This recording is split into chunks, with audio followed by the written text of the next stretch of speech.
you doing? How's everybody going? Captain Leon from Captain Leon's Boating and More, and today we are going to discuss anodes. Well, some of you know what they are and some of you don't. So my question is, what is an anode? I mean, it could be perhaps an ugly bump that is growing out of your anus. Ladies and gentlemen, I'm going to dim the cam lights. If you do need additional relay, that envelope does have individual lights.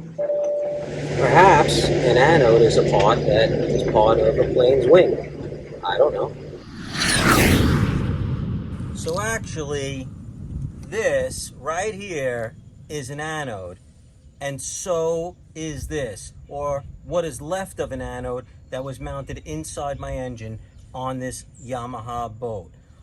These anodes are so important, and not everybody is aware of how to change them, the different types of anodes, or how they even work. So just sit back. In a few minutes here, I'm just going to go over all that with you. And while this one, I'll tell you, is super easy to change, and you can probably see that. This one, that was a whole nother story. Yeah, no fun.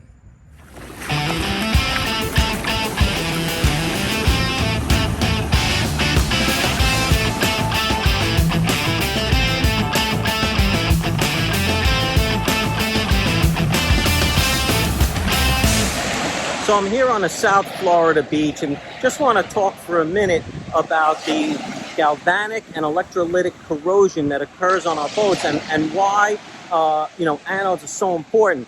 Not to get into the chemistry, but real quick, you got two different kinds of metals. It could be aluminum and stainless steel or whatever it is, and the way that they react against each other when you add salt water, or really any water, it allows electrons to flow from one to the other and cause corrosion. So we have these anodes, right? These metal pieces that we attach to our jet pump or other areas of the boat, and they're designed to sacrifice themselves. They're made out of aluminum themselves or zinc. Those two components work real well in salt water. If you're in a freshwater environment, magnesium works a little bit better. But you mount them, they take the brunt of the corrosion. When they wear down and they get down to half the size they were, get rid of them, replace them, and install a new one. And that's the whole purpose of anodes. They're called sacrificial anodes for that reason. So, I hope that explains it. And I hope you understand now the importance of making sure that your anodes are in fact being maintained as they need to be. So you can get a sense of all the different types of anodes available by walking into any local marine store. They come in all different shapes, sizes, and just make sure you're getting the right metal. So yeah, let's get into now what I went through here, replacing the anode internally in my engine. Okay, so I've been working for quite a while here, trying all different sorts of tools. This is, like you've seen the new anode, and you can see there's an edge right there that I've been, slowly working on getting the screwdriver right in behind there. And you can see I've made some progress, because now when we look in here to the anode, you can see I've got it, and it's actually loose now. It's ready to pop right out. So let's see if we can do that, if we can get it out. 10 years. And there it is. There it is. All right, let's take a look at this thing. Woo! Got it. Oh my goodness. Oh my goodness. Yeah, that's not pretty. So just so we're clear, this is an anode that has been in this Yamaha 1.8 liter engine this is the 10th season. 10 seasons. Exclusive saltwater. Original owner.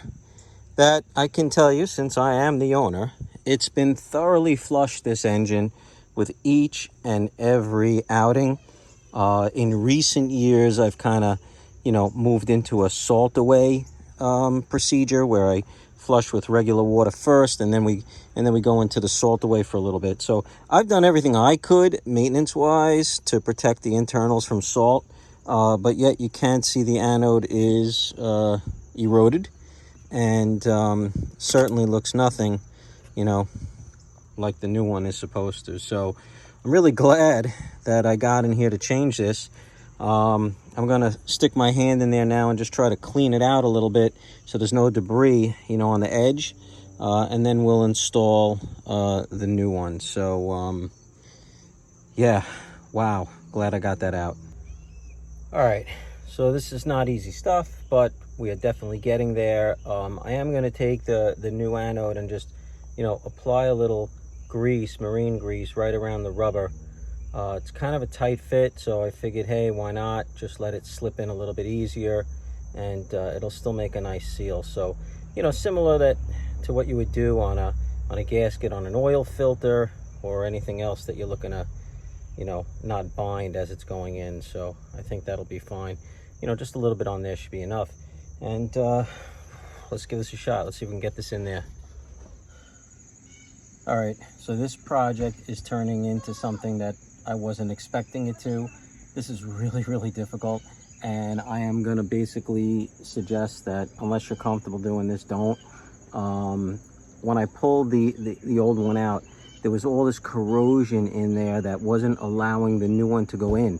So I've been spending like an hour and a half here scraping the inside with a little screwdriver, vacuuming it out, scraping it, vacuuming it out, killing myself. I mean, my chest is killing me from laying over the edge here. But I even took the new one and I even emery clothed it a little bit to help it just slide in a little bit.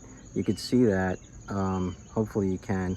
But you know, and I pulled the rubber gasket off of it just so that I don't damage the rubber gasket that's right on the edge here with the emery cloth.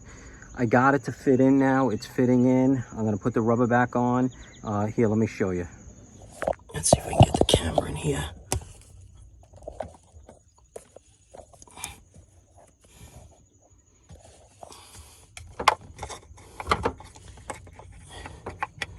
All right, so you can see when I fit it in, boom. It's going in now, all the way. It wasn't. I only got it in about that far, hitting all that bullshit corrosion in there. Oh my goodness. Let me get the rubber thing on it and see if I can put this to bed. It's done. It's done. Only needs, I think it's like 14 pounds of torque tightening that bolt. It's in. I don't know if I'm doing this again. I don't know if I'm gonna let it sit 10 years like I did last time, but it's done. Oh, that was a fucking nightmare. Oh my goodness. Here, let me show you the finished product. All right, there it is. Finished product. Nice spanky new anode and an absolute bitch to get in. There you have it. Yeah, so if you're curious, you know, where it is, I mean, you can see it. It's right there in the center of your screen. Brandy new anode down the back of the engine, making it difficult to get to, which is obviously part of the fun. All right, on to the next thing.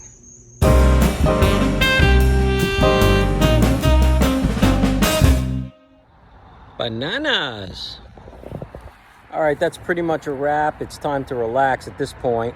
I hope this video is helpful. It's important. Yeah, it's important stuff. Keep tabs on those anodes. Be familiar with the different metals.